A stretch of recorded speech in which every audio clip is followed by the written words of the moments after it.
Hello, my friends. The world is shifting. Everything we thought we knew might just be a carefully crafted illusion. The Russia-Ukraine war isn't only fought with tanks and missiles, it's a battle of narratives, power, and global influence. In this video, we peel back the propaganda and reveal the realities the mainstream media doesn't want you to see. Ready to challenge the story you've been told? Let's dive into the truth. The United States is not an honest broker in this war. It is the major protagonist, the driving force that has prolonged and escalated it with direct financial, intelligence, and military support. If Washington had not intervened so deeply, this conflict would already be over. Yet Russia, recognizing that the United States is a nuclear power, must act with caution. Moscow does not want a confrontation that spirals into uncontrollable escalation. Russia would prefer a restoration of normal relations with the United States, relations similar to the Cold War era, when despite intense ideological rivalry, diplomacy still existed. Back then, the Soviet Union was portrayed as a communist empire bent on conquering the world. It was capitalism versus communism, yet the two sides still negotiated. SALT for strategic arms limitation, START later, the Anti-Ballistic Missile Treaty, and the Intermediate Range Nuclear Forces Treaty. Even during the worst tensions, there were channels of respect and dialogue. Today, however, relations are frozen. There are no direct flights between the U.S. and Russia. Washington has not sent a permanent ambassador to Moscow, only a chargé d'affaires manages affairs. The U.S. even illegally seized Russian diplomatic property near Washington, a recreational retreat. There are countless measures the United States could take to reduce tensions, but it chooses not to because the goal is not peace. American negotiators like Witkoff speak to Dmitriev, but he is not empowered to make decisions for Russia. He can only relay conversations back home. And fundamentally, Russia's demands are crystal clear. Crimea, Donetsk, Luhansk, Kherson, and Zaporizhia are Russian territory permanently. Ukraine must withdraw completely. All NATO presence must leave Ukrainian territory.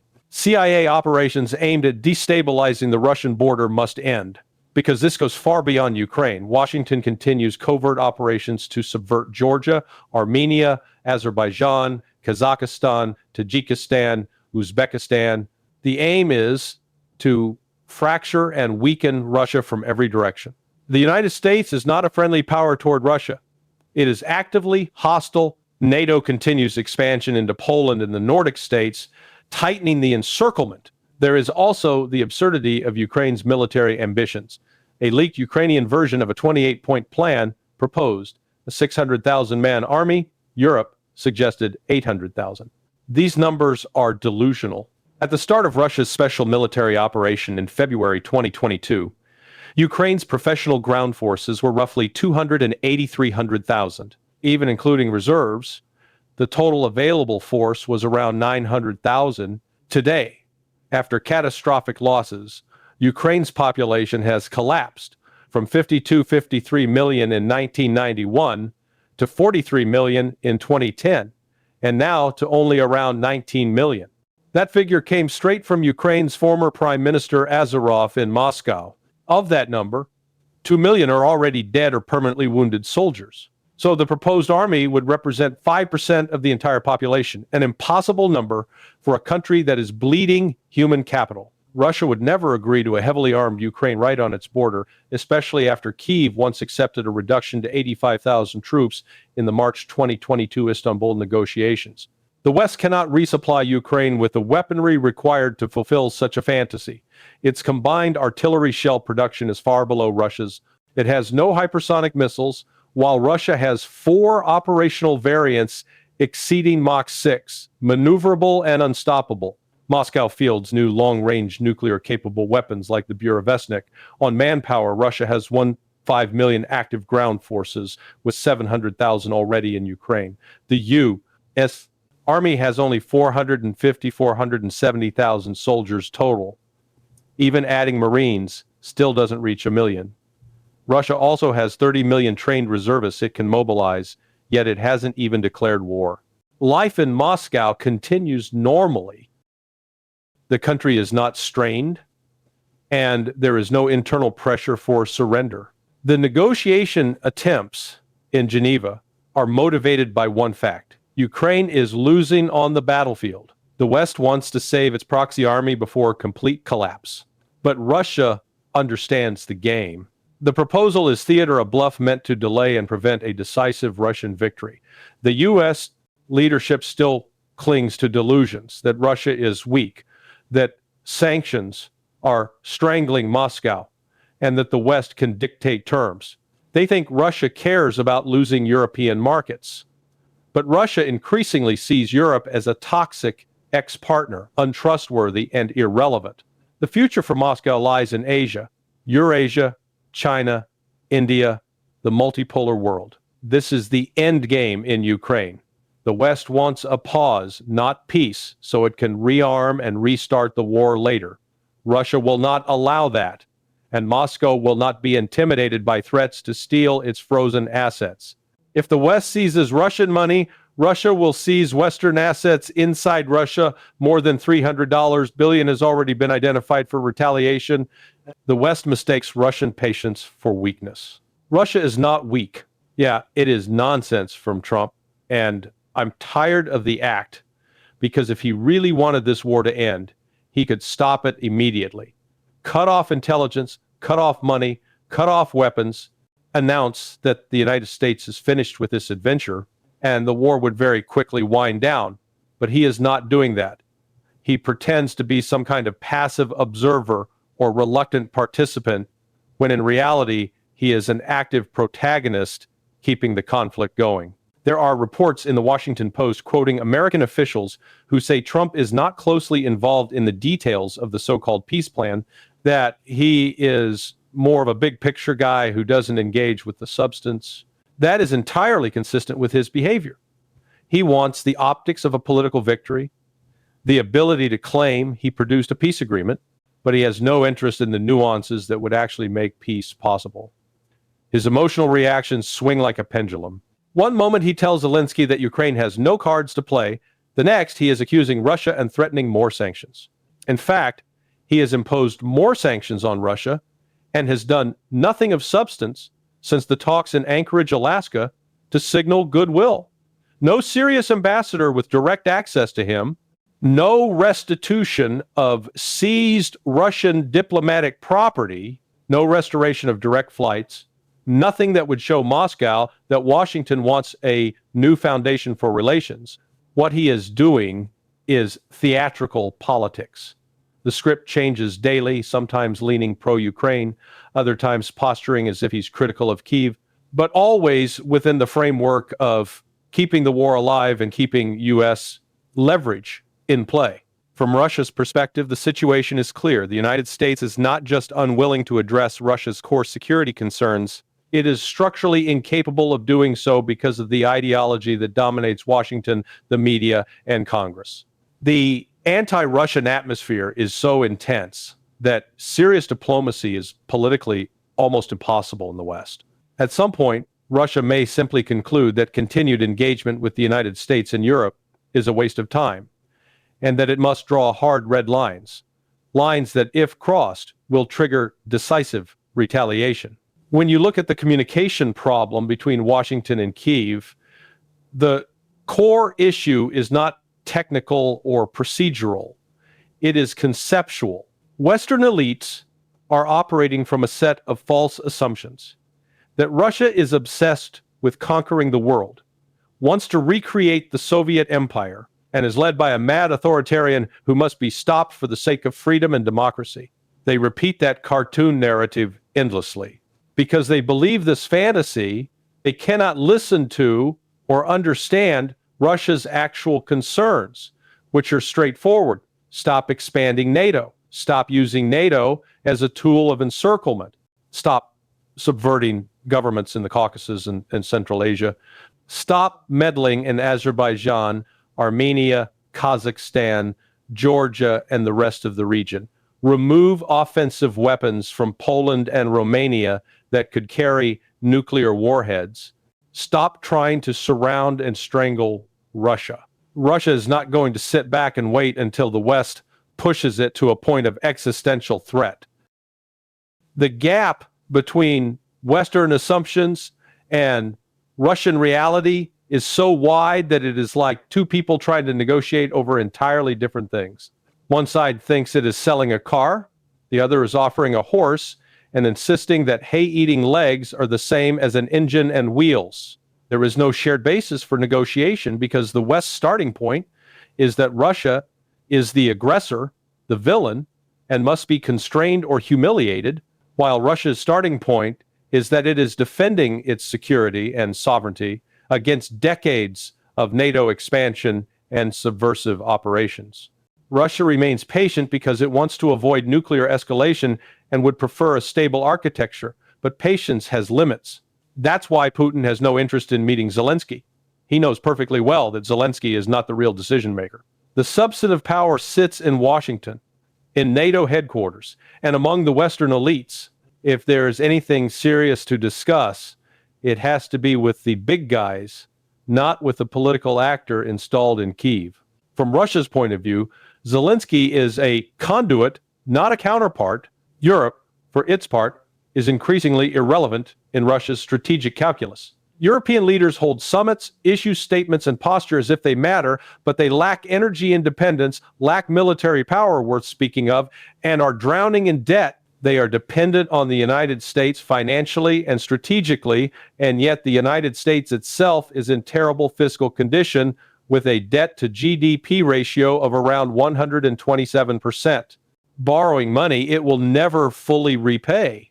Washington still needs Europeans to buy U.S. Treasury bonds, and at the same time tries to pressure them to spend more on Ukraine and on defense when they clearly don't have the fiscal space to do so. France, Britain, and others are already upside down on their own debt ratios.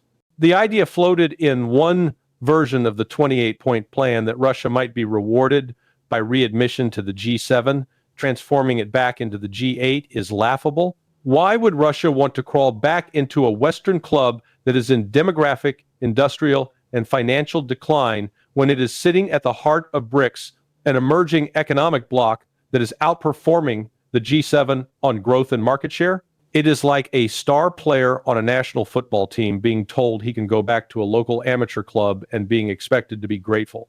This Western insistence on its own importance ignores the reality that Russia does not need Europe's markets or approval. It wants Europe to stop hosting missiles, stop supporting terrorist operations against Russian infrastructure, and stop behaving like a toxic ex-partner that refuses to accept the relationship is over. Militarily and economically, Europe offers Russia nothing it cannot obtain more efficiently from Asia and the global South. The deeper cultural clash is also real. Russia today is rooted in an Orthodox Christian civilizational identity with strong traditional values and has found a way to coexist internally with a large number of Muslims, Buddhists, and many ethnic groups without erasing its core. By contrast, the West has embraced cultural and ideological currents that Russia rejects. This is part of why Western elites view Russia as an enemy.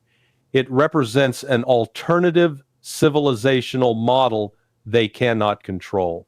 In that sense, the confrontation has elements of a religious and cultural war, a kind of updated crusade, with the West fixated not on capturing Jerusalem this time, but symbolically on subduing Moscow. At the global level, Washington's strategic establishment, what is often called the deep state, a fusion of intelligence agencies, defense contractors, big banks, and politicians pursues a long-term plan, weaken and fragment Russia, gain control over its vast natural resources, and then, with Russia neutralized, move on to containing and subordinating China. This is not speculation. It is the logic of U.S. grand strategy since the end of the Cold War. We see it in the network of subversive intelligence operations in Georgia, Armenia, Azerbaijan, Kazakhstan, Tajikistan, Turkmenistan, and beyond. Western intelligence has not stopped. If anything, it has intensified its work, always under the cover of promoting democracy, civil society, or human rights. But the end state is the same, a balkanized Eurasia under Western financial and military dominance. That system, the Western imperial architecture, is unlikely to change voluntarily. It is not in its nature to accept parity or mutual respect. It believes in zero-sum victory. We win, they lose. That mentality is the real threat to Russia and China, and ultimately to global stability. Inside Ukraine, the level of corruption is staggering. Western media sometimes acknowledge that Ukraine is corrupt, but they focus on small figures, millions here or there. In reality, serious whistleblower complaints indicate that at least $48 billion has been stolen by Zelensky's government and his inner circle, with funds laundered through Baltic banks in Estonia and Lithuania and then funneled into offshore accounts, including those associated with Western politicians. People like the Estonian leadership have a clear financial interest in keeping the war going. They personally benefit from the money flows. Members of the U.S. Congress, Republicans, and Democrats have also enriched themselves off taxpayer funds destined for Ukraine. And yet Western elites point fingers and lecture others about corruption. The hypocrisy is monumental. They pretend the West is fundamentally honest and clean while quietly cashing in on war profits. Corruption is not unique to Ukraine. It is endemic in the United States and across the European Union. We see politicians becoming multimillionaires while in office, profiting from insider information, military contracts, and financial schemes. We see scandals like Jeffrey Epstein, where intelligence agencies in the U.S. and allied services used a network of blackmail operations to compromise powerful figures and then covered up the full extent of what happened. When the documents and court cases around Epstein's activities are redacted to the point of uselessness, it is not an accident. It is a coordinated protection of an intelligence-driven operation. The same system that hides those crimes is the one that tells ordinary citizens they must support democracy in Ukraine and accept endless funding for war. The West is also deeply hypocritical when it comes to the Middle East.